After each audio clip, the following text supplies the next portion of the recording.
नमस्कार, कैसे हैं आप लोग। Welcome to Marvel tutorial study for all. और आज हम लोग प्रैक्टिस सेट का पार्ट 21 कर रहे हैं, जिसमें हम लोग ग्रामर की प्रैक्टिस करते हैं। जो भी टॉपिक हमारा हो गया है उसमें फिर आपको डाउट ना आए, या फिर जो भी क्वेश्चन हम लोग कर रहे हैं उसमें ये ध्यान रखते हैं कि एग्जाम में कैसे अप्रोच लेना है। जैसे एग्जाम में आपको 4 to 8 सेकेंड में ये सब अप्रोच आ जाना चाहिए कि हाँ यहाँ पे ये हो सकता है, तो ये सब हम लोग ध्यान में रखते हुए करते हैं। क्वेश्चन में और भी कुछ एक्स्ट्रा मिलता है तो इस चीज पर ध्यान दिया जाता है। तो चलिए लेक्चर को शुरू करते हैं। कहीं पे भी डाउट आता है, feel free to ask your doubt at any time. You have Facebook, WhatsApp and many more thing. I have already told you that you can interact me anytime. So let's begin the lecture. First question देखो, nobody will prevent you to enter the ballroom. यहाँ पे option देखो, nobody will prevent you to enter the ballroom, no error. So यहाँ देखो, nobody will prevent you to enter the ballroom. Nobody will prevent, यहाँ तो कोई दिक्कत है नहीं। यू टू एंटर, यहाँ पे देखो प्रिवेंट के साथ हम प्रीपोजिशन क्या लेते हैं, यहाँ पे फ्रॉम आएगा। Nobody will prevent you from entering the ball room. अब यहाँ पे आप सोचोगे कि एंटरिंग क्यों आएगा, बिकॉज प्रीपोजिशन के बाद मैंने आपको बता रखा है कि प्रीपोजिशनल ऑब्जेक्टिव लगता है, और ऑब्जेक्टिव आपका नाउन की तरह काम करता है, और ये एंटर एक वर्ब है। जब इसके साथ आईएनजी लगाओगे तो ये इक्विवेलेंट टू नाउन हो जाता है। सो यहाँ पे प्रिवेंट फ्रॉम होगा। यहाँ पे nobody will prevent you from entering the ballroom. Second question देखो, there is only dash space in this cupboard for the books. ये तो बहुत ही आसान है। There is only a few होगा क्या, सम होगा क्या, एनी होगा क्या, यहाँ पे लिटिल होगा, a little. There is only a little space in this cupboard for the books. A few यहाँ पे मत करना, अ फ्यू एक काउंटेबल नाउन में करते हैं। यहाँ पे स्पेस को आप काउंट नहीं कर सकते हो, एक स्पेस, दो स्पेस। इसमें आप ये कहते हो कि इतना है या फिर थोड़ा सा है, तो यहाँ पे अ लिटिल का यहाँ पे सेंस दिया जाएगा। There is only a little space in this cupboard for the books. Third question देखो, some people feel depressed whenever they think of future because they do not believe in their own capabilities. So यहाँ पे देखो in their own capabilities है, तो क्या यहाँ पे error है? अब आप सोचोगे यहाँ पे एरर है, यहाँ पे एरर नहीं है। मैं यहाँ पे इसलिए देयर को सर्कल कर रहा हूँ कि जब आप क्वेश्चन पढ़ोगे तो यहाँ पे जैसे सम पीपल यूज हो रखा है, तो आपके दिमाग में सबकॉन्शियस में ये बैठ जाना चाहिए कि क्या कहीं पे इसका प्रोनाउन यूज हो रखा है, वो सही हो रखा है कि नहीं हो रखा है। तो यहाँ पे देयर आ रखा है, दे आ रखा है, यहाँ पे कोई दिक्कत है नहीं, दे आ रखा है। अब टेंस देखते हैं, सम पीपल फील, अगर वो प्लूरल है तो वहां पे हम लोग फील लेंगे, कोई दिक्कत है नहीं। Some people feel depressed whenever they think of future, they do not believe in their own capabilities. सो यहाँ पे कहीं पे कुछ दिक्कत है नहीं, प्रेजेंट में चल रहा है, प्रेजेंट में ही सब है। सो यहाँ पे ई नो एरर हो जाएगा। फोर्थ क्वेश्चन देखो, I am hearing that the meeting is likely to be postponed. बहुत ही फेमस कॉन्सेप्ट है, इसमें आपको ये पता होना चाहिए। I am hearing that the meeting is likely to be postponed, no error. So यहाँ पे देखो आई एम हियरिंग है। हियर का जब हम लोग प्रेजेंट पार्टिसिपल करते हैं तो ये अलग सेंस देता है। जैसे आप कोर्ट वगैरह में सुनते होंगे, आज इसकी हियरिंग है, आज इसकी सुनवाई है, तो उस सेंस में हम लोग हियरिंग का यूज करते हैं। यहाँ पे जस्ट हम लोग हियर का यूज करेंगे। I hear that meeting is likely to be postponed. Fifth question देखो, I did not see you at the party yesterday. So यहाँ पे ये देखो कि जो येस्टरडे है यहाँ पे क्या सेंस दे रहा है, पास्ट का, और सिंपल पास्ट में जो हम येस्टरडे यूज कर सकते हैं ये मैंने आपको बताया हुआ है। सो यहाँ पे आई डिड नॉट सी, मैंने तुमको नहीं देखा, कहाँ पे, पार्टी में।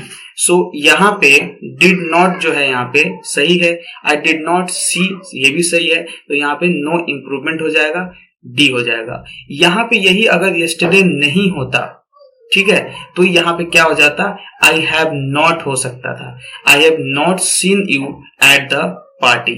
या फिर यहीं पे अगर ये कर दिया होता कि I have not seen you at the party yesterday, तो यहाँ पे हमें इंप्रूवमेंट करना पड़ता, इसके जगह पे डिड नॉट सी करना पड़ता। तो इस चीज का आपको ध्यान रखना है कि कब क्या होगा और कैसे होगा। सिक्स क्वेश्चन देखो, there aren't dash biscuits left, I just ate the last one. मतलब कि बिस्किट खत्म हो गया है, मतलब अभी जस्ट उसने खा लिया है। देयर आरंट एनी बिस्किट होगा यहाँ पे, मेनी बिस्किट होगा नहीं, वो यही सेंस देना चाह रहा है कि थोड़ा सा ही बिस्किट था और मैं खा गया। So there aren't any biscuit left, I just ate the last one. Negative के सेंस में और इंटरोगेटिव के सेंस में हम लोग एनी का यूज करते हैं, ये मैंने आपको बता रखा है। 7th क्वेश्चन देखो, SEBI has recently issued show cause notices to some insurance companies seeking its explanation for not complying with certain norms। यहाँ पे इस क्वेश्चन में ये देखो कि थोड़ा बहुत सेंस कैसे पकड़ोगे आप। अगर आप न्यूज नहीं पढ़ते हो, अगर आप थोड़ा इकोनॉमिकल जो है न्यूज नहीं पढ़ते हो, वहां पे आपको प्रॉब्लम आ जाएगी। इसीलिए आपको इंग्लिश पढ़ना है, न्यूज वगैरह जो है आपको इंग्लिश में ही प्रेफर करना है, नहीं तो ऐसे क्वेश्चन क्या होंगे, आप कंफ्यूज हो जाओगे। जो सोशली क्वेश्चन होते हैं, डेली लाइफ से रिलेटेड होंगे, वो आप उसको कैच कर लेते होंगे, लेकिन यहाँ पे जो है बिल्कुल फॉर्मली बैंकिंग के सेंस में यूज हो रहा है। सो आपको यहाँ पे ये सेंस जनरेट होना चाहिए कि कहना क्या चाह रहा है। सो यहाँ पे हम सेबी की बात कर रहे हैं। सेबी क्या है? Securities and exchange board of India.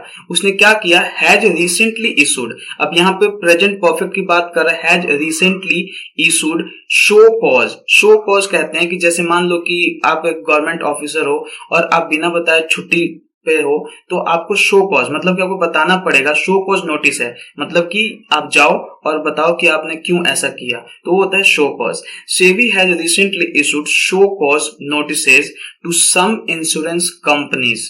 ठीक है, कुछ इंश्योरेंस कंपनीज को। सो यहाँ पे अब आपको पता चल जाना चाहिए कि सम इंश्योरेंस कंपनीज मतलब कि एक से ज्यादा की बात कर रहा है। Seeking it's explanation. अब यहाँ पे जब मोर देन वन की बात हो रही है तो यहाँ पे इट्स आएगा या देयर आएगा। To some insurance company seeking their explanation for not complying with certain norms. Certain norms का मतलब है कुछ रूल्स वगैरह सेबी ने बनाए होंगे, उसके साथ क्या है, कंप्लाई नहीं कर रहे हैं। सो यहाँ पे हम लोग देयर यूज करेंगे, ना कि इट्स। सो यहाँ पे सी ऑप्शन सही हो जाएगा, insurance company seeking their explanation for not. 8th question देखो, there is no rainfall in our village for the last 6 months। अब यहाँ पे देखो, यहाँ पे सारे वर्ड जैसे हैं, there is no rainfall in our village for the last 6 months। ये तो बिल्कुल सही है, इसलिए सही है क्योंकि आप इसको सेंस पकड़ पा रहे हो। तो इसीलिए कह रहा हूं कि इंग्लिश में आपको सेंस पकड़ोगे तो ज्यादा क्वेश्चन सही होंगे, कॉम्प्रिहेंशन वगैरह आपका गलत नहीं होगा, क्लोज टेस्ट गलत नहीं होगा। There is no rainfall in our village for the last 6 months। यहाँ पे कुछ कॉन्टिन्यूटी की बात हो रही है 6th month से। सो यहाँ पे हम लोग प्रेजेंट परफेक्ट कंटिन्यूअस का यूज करेंगे। सो यहाँ पे there has been no rainfall होगा, यहाँ पे there has been no rainfall in our village for the last 6 months। 9th question देखो, dash people disagreed with hurries idea. Every people होगा क्या? सारे पीपल थोड़ी ना डिसएग्री हो जाएंगे, यहाँ पे होगा many. Many people disagreed with hurries idea. बहुत सारे ऐसे लोग हैं जो कि हरीज आइडिया से डिसएग्रीड है। सो यहाँ पे देखो मच क्यों नहीं होगा, अनकाउंटेबल यहाँ पे है नहीं। अब ग्रेट डील ऑफ कैसे यूज करते हैं, जैसे to play a football match we need a great deal of strength. तो ऐसे सेंस में लोग अ ग्रेट डील ऑफ का यूज करते हैं, लार्ज अमाउंट का सेंस देता है। एवरी यहाँ पे यूज होगा नहीं। So many people disagreed with hurries idea will be the correct sentence. 10th question देखो, although it has received clearance from RBI, the bank has decided not to open their office in Hong Kong। यहाँ पे देखो कि एक bank की बात हो रही है, द बैंक किसी पर्टिकुलर बैंक की, the bank has decided not to open its office होगा यहाँ पे। सो यहाँ पे ध्यान देना चाहिए कि द बैंक लग गया, इसका मतलब कोई पर्टिकुलर बैंक की बात हो रही है। द कौन सा आर्टिकल है? डेफिनिट आर्टिकल है द, और इससे क्लियर हो जाता है कि किसी डेफिनिट बैंक के बारे में बताया जा रहा है। The bank has decided not to open its office in Hong Kong होगा यहाँ पे। सो ऑप्शन कौन सा सही हो जाएगा? डी, देयर ऑफिस नहीं, इट्स ऑफिस होगा। सो ये था आज का हमारा लेक्चर। आई होप आप ढंग से इसको सीख पाए होंगे और जब भी मौका मिलता है तो आप इसको रिवीजन करते होंगे, बिकॉज मौका का यहाँ ये मतलब है कि आपने कुछ क्वेश्चन किया और यहाँ पे आप फंस रहे हो, आपको लग रहा है कि ऐसा कुछ मैंने किया था, तो आपने जहाँ नोट्स बनाया है वहां पे जाकर आप उसको एक बार देखो, कुछ डाउट नहीं रहेगा। फिर भी रहता है तो आप मुझे मैसेज या रिप्लाई वगैरह जो है कमेंट के थ्रू या फेसबुक व्हाट्सएप पे कर सकते हैं। तो चलिए आज के लिए इतना ही। लेक्चर को लाइक कीजिए, शेयर कीजिए, चैनल को सब्सक्राइब कर लीजिए और बेल बटन को प्रेस कर लीजिए। इससे आप अपडेट रह पाओगे और टाइम टू टाइम नोटिफिकेशन मिलती रहेगी। धन्यवाद।